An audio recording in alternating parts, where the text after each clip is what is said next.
Welcome to What's on My Desk with Vivian Souza. Today I want to encourage you even more with what God is doing in your life. I want to start with Isaiah 55 verse 8 through 9, which says, "My thoughts are nothing like your thoughts, says the Lord, and my ways are far beyond anything you could imagine. For just as the heavens are higher than the earth, so my ways are higher than your ways, and my thoughts higher than your thoughts." I want to emphasize and focus on what this verse says, that God's ways are higher than ours. What He has for you, the plans He has for you and me, are higher than what I could ever imagine for myself, or you could ever imagine for yourself. God's ways are higher, and all He asks is that you trust Him, that He is working His plans and His ways in your life. And I love a mystery movie and shows, and when you have to figure out what's going on, who is the killer, and all that stuff. And usually I'm pretty good at it. But when it comes to movies, that's amazing. But when it comes to my life, I actually want to know exactly how it ends and what's going on. I don't want to be surprised. I don't like the unknown. And I think most of us are like that. And we get anxious, we get worried about what's going on, very irritated with things don't go the way we thought it should go. And God is saying to us, trust that His ways are higher. Maybe your thoughts are saying one thing, but His thoughts are higher than yours. And God doesn't give you the whole picture, right? He gives you a piece of the whole story, and that's what I like to call our devotion today, the piece of the puzzle. He gives you a little piece and He asks you to trust Him with the rest. And that's very tough. But He did that with Joseph.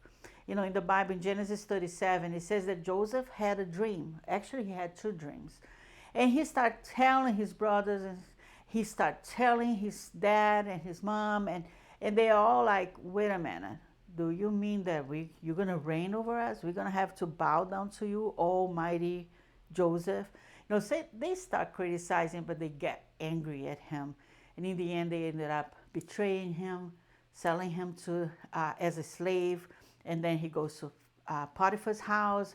Potiphar's wife goes after Joseph, and she actually accused him of, trying to rape her.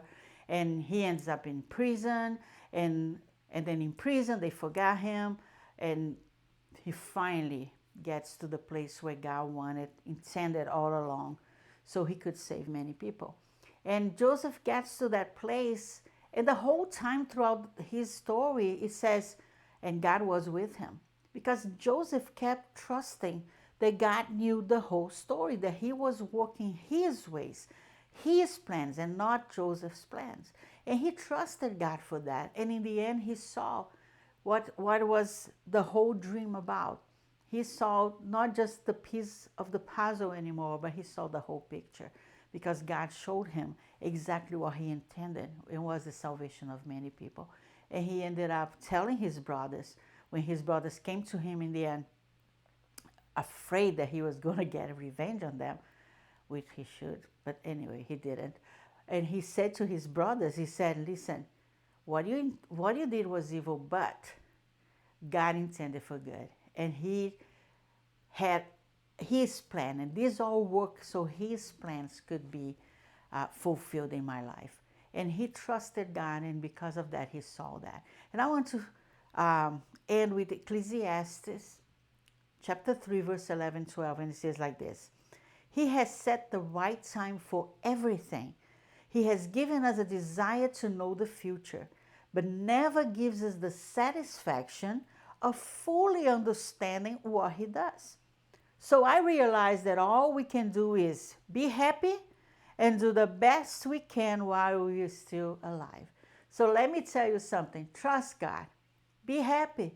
Enjoy the life that He has given you. Enjoy Him above all, that He is with you and that He is working His ways, which are higher than ours, so we can see fulfilled all the dreams and promises He has for you. God bless you.